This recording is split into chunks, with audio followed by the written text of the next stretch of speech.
As humans, we're creatures of habit. Some are good for us, like rolling out of bed and doing our morning exercise, and some are not so good.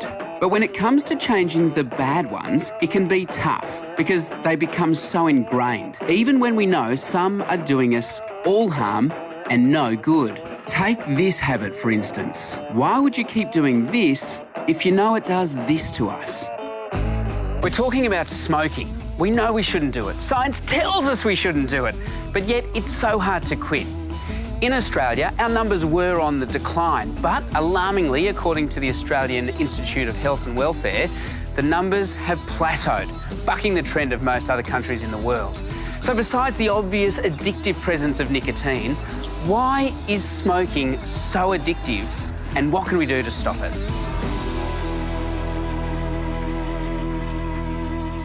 In 2015, 2.5 million Australians aged 15 years and over admitted to smoking every single day. But on the bright side, 5 million Aussies had managed to quit. So I thought we'd take a deeper dive into the world of habits and addiction and why people smoke. What is habit and what is addiction and what is the difference?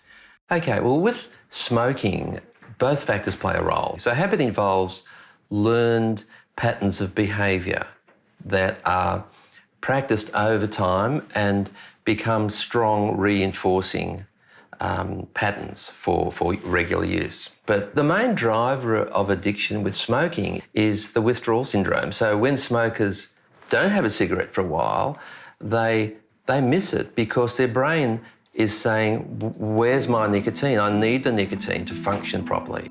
So, according to Dr. Mendelsohn, smoking's insidious hold on people works in two ways at once. Firstly, our brains become addicted to the nicotine contained in tobacco. But at the same time, the physical act of smoking also becomes something our brain craves. It's different for everyone, particularly for women. It's about the habit. They smoke for different reasons. There are genetic issues, there are social and behavioural issues. For men, it's much more about the nicotine, and they have more of a reward from the effect of the drug in the brain. In 2018, the argument against smoking is irrefutable. Tobacco smoke contains over 70 different chemicals that cause cancer. Surprisingly, just stopping, known as cold turkey, is still Australia's most common method of quitting.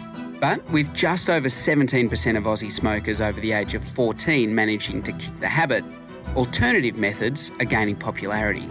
Hypnotherapy works with the subconscious to weaken the desire to smoke. The age-old art of acupuncture focuses on specific points aimed at reducing withdrawal symptoms. However, science-based nicotine replacement therapies like patches, chewing gum and tablets work to minimise people's physical discomfort and, according to the Australian Health Department, have the potential to increase a smoker's chance of successfully quitting by 200%. So when someone is addicted to smoking, they get the withdrawal symptoms, and it's very important that they can relieve the cravings when they occur. So when smokers get that craving relief, they are more likely to quit for good. Nicotine therapies like this mouth spray benefit your lungs because the smoking has stopped and they're designed to wean your brain off the nicotine itself.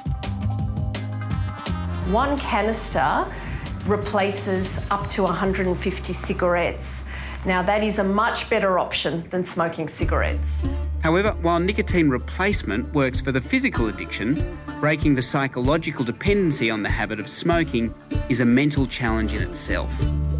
Callan Black is 31 and has been a big smoker since he was just 13 years old.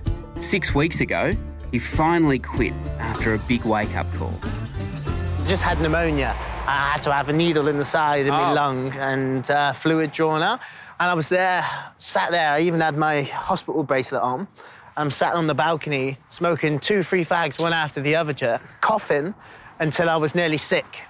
And, yeah, and I said to myself, what are you doing? Yes, good question. Yeah. On average, Callan smoked about 25 cigarettes a day. But while he's been managing his physical withdrawals, today he's trying something called Emotional Freedom Technique, or EFT, to combat the psychological habit of 18 years of smoking.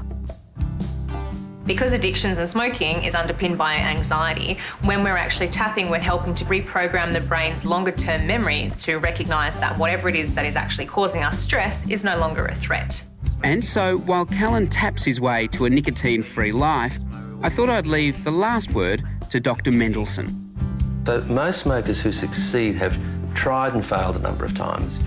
But each time you try, you do learn something, and it gets easier over time.